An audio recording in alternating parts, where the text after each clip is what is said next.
dafa am loo xam ne ni man daf ci reelu daal.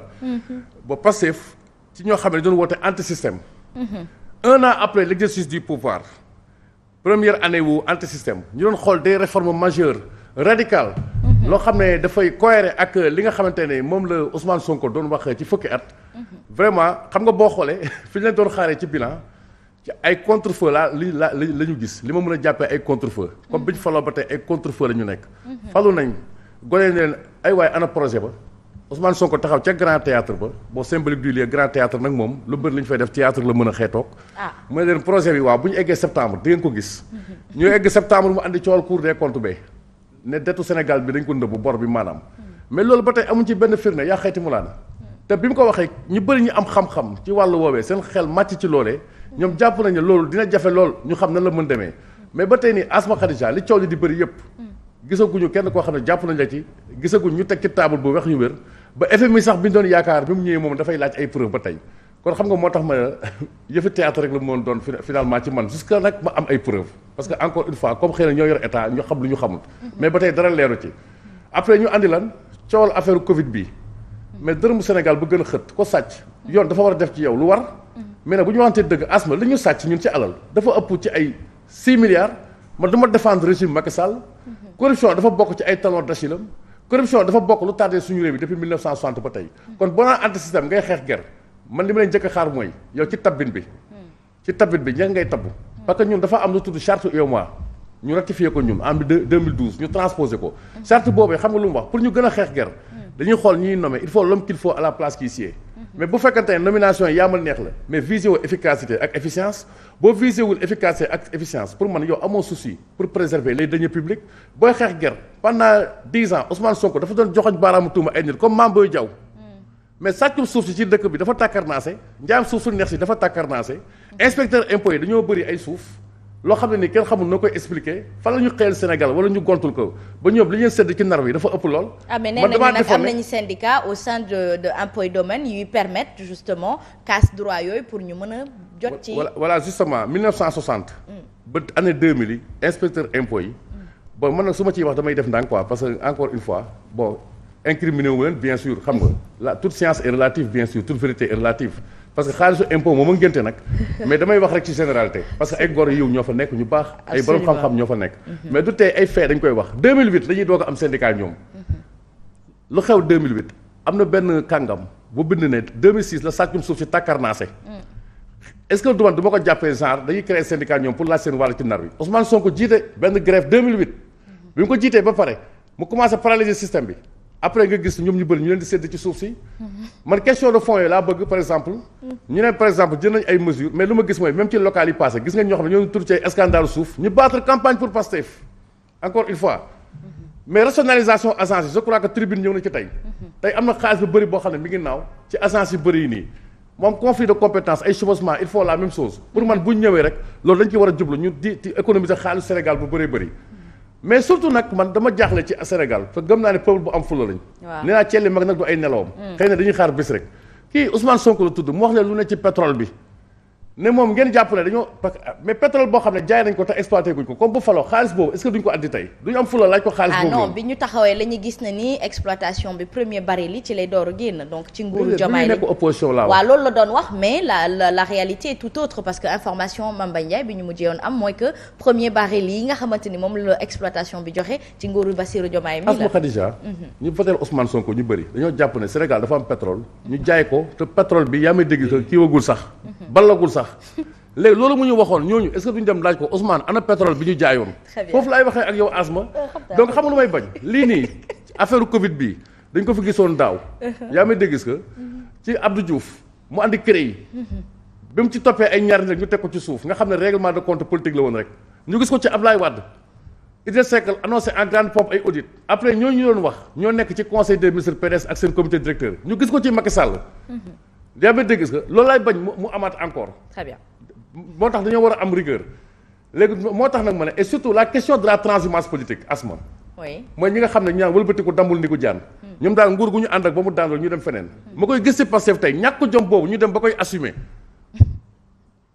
c'est choquant mais en politique n'est-ce pas normal si l'on a les compétences d'accompagner un pouvoir de le rejoindre non du affaire compétence asma mbir du defaroo ci loxo yi yàqoo encore une fois. dafa am ñoo xam ne dañoo yàq réew mi. très bien ku mel ni Guirassy moo doon taxaw di défendre troisième mandat Abdoulaye Wade c'est une question éminemment morale moo ko doon défendre comme ministre de la communication. bon Aïda Mbodj j'ai beaucoup de respect pour elle parce que tam dama ko gis à l'œuvre bi muy nekk ministre am na capacité de mobilisation ak tout mais dama ne rek encore une fois xool DER bi ñu ko jox DER boobu moom si boppam nee na fonds politique la mais ñu jox ko DER boobu noonu. DER boobu nga yaakaar pour xeex chômage jeunes yi mais ñi nekkuñ ci agenda wu dëkk bi kon pour ñi leen fal li ñu leen yónnee yàkkamti leen nekkuñ ci loolu encore une fois Ousmane Sonko bërgi dem wax na ne moom lu xeetoo gëmul sax DER donc bu ñu sonal ak ay contre-feu. très bien wax nga ci njëgu ceeb bi sori war a paayati njëgu diwlin bi xëyu ndaw yi. nawet bi nga xam ne mi ngi waaj a ñëw te muy doon seen nawet bu boobaa. yaa ngi dégg que campagne arachidière bu DSR bi démb Fabrice Ngema laaj na ancien ministre de l'agriculture Baldé mu wane ne ñoom en 2020 avec 60 milliards mooy la moitié la ñu am ren def nañu à peu près 800 000 tonnes. mais ñii ni avec 120 milliards As Diagne ba tey mënaguñu woon 300 000 tonnes mais li mooy débat de fond yi. faut pas qu'on nous mène en bateau par des contre-feux. Justement, Simon Pierre Faye, revenir un peu aussi sur l'employabilité des jeunes fléau la boo xamante ni régime yu bëri échec nañ ci ndax chômage bi mi ngi gën di bëri rawatina ak licenciement yu bëri yi nga xamante ni moom la ñuy nemmeeku fan yi alors qu'est-ce qu'il faudrait-il faire si l'agriculture ne peut pas répondre justement à cette occupation de la jeunesse? Mais il n'y a pas seulement l'agriculture parce qu'il y a l'agriculture, il y a le secteur des BTP entre autres yoo xam ne mën na absorber énormément de main-d'œuvre. C'est dommage que nag nguur gi commencé bi muy ñëw raxas disons wàññi liggéeykat yu bare. Peut-être c'est des considérations politiques il faut le dire. Parce que ñu bëri ñi fi nekkoon ñoom ils ont hérité de ce passif de l'ancien régime. Pourtant ils ont hérité d'infrastructures. Lu tax rasé wu ñu infrastructures yi entre autres c'est vrai que le budget ñoom nee nañu budget bi moom mooy loolu. Avec la dette cachée taux de croissance xaw ma lan manipulé yooyu yëpp mais le fait est là que vraiment il y a des priorités même yoo xam ne sax xëy na li gën a urgent pour man mooy vraiment le pouvoir d'achat des Sénégalais le coût de la vie ak au moins nit ñi mën a am loo xam ne bu ñu xëyee mën a ndékki añ reer mais dëkk bi dafa métti je pense que loolu moo waroon nekk priorité mais li am nii boo ko méngalee avec toutes ces poursuites judiciaires yi nga xam ne moom mooy am c'est vrai que la reddition des comptes tout le monde est d'accord mais règlement de compte la ñuy bañ et ce qui se passe justement s'apparente à un règlement de compte politique parce que ce sont des dignitaires de l'ancien régime qui sont visés pour la plupart mais li gën a urgent pour man mooy vraiment travailler à ce que dund gi mën a yomb xaalis mën a am ci dëkk bi nit ñi féex tuuti mais ça fait un an la situation est très tendue pour tous les chefs de ménage. Stagné. Non dafa métti. dafa métti yow xam nga dara man xam naa dara ñun nit ñëpp toog xam nañ ci dara. et c'est presque dans tous les secteurs. waxoon naa fi ne à côté du jubal jubanti ñëpp bëgg nañ ko. mais vraiment nañ ci dolli juboo ak askan wi juboo ak askan wi mooy lan. mooy fexe ba aspiration wu population bi ñoom ñii yàlla teg ci bopp nguur gi tey ñu mën cee taxaw. liggéey mën a am c'est vrai salaire yi mën a disponible c'est vrai à temps mais au moins que ku am soxla mën a lamb sa poste dem faj ko wala nga gis sax ku lay mën a dimbali mais tey jii bu ñëpp ñekkee ci situation kan mooy dimbali moromam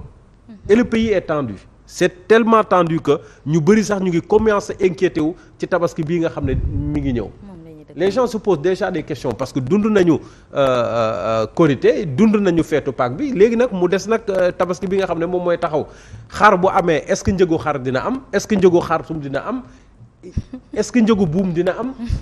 loolu yëpp c'est des questions essentielles yoo xam ne je pense c'est des questions de l'heure yoo xam ne ñoom war nañ cee mën a taxaw réfléchir ci xool nuy dëkk bi di gënee dal parce que juboo boobu il faut mu am et même par rapport à ça xëy na ñu ngi def tentative peut-être de dialogue national wala je ne sais pas quoi mais pour man ce dialogue national autour des questions politiques pour man sax dañ ko waroon reléguer au second plan parce qu'il y a pas d'urgence politique en ce moment c'est vrai, absolument. Il y a pas d'échéance politique en ce moment pourquoi ne pas se concentrer sur luy mën a fexe ba ñun ñu jubuwaat suñu biir moo gën pensée unique bi moo gën menacer ak intimidation yi moo gën nekk mais foofu la pour man foofu la urgence yi war a nekk le dialogue national là question yooyu la waroon teg ci table bi ñu xool ay termes de référence yoo xam ne war nañ cee mën a dem et les questions politiques ñu denc ko peut-être ba beneen occasion bu ñuy jëm ci ay échange ñu poser le débat autour des questions politiques te ñu waxtaane alors mi ngi noonu politicienne bi Nankuba Bakayoko moom la ñu bëri sonn ndax diggante 2020 ba 2025 mi ñu toll loolu rek la Sénégal di waxtaanee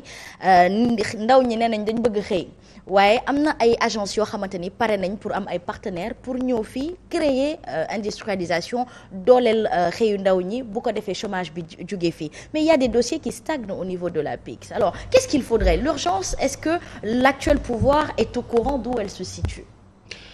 dina jafe wax ne xam nañu fii jafe-jafe yi nekk comme ni nga ko waxee am na ay agence yoo xam ne ñu ngi fëgg bunt bi mais man agence yooyu sax ñoom fit déjà parce que boo nekkee ci réew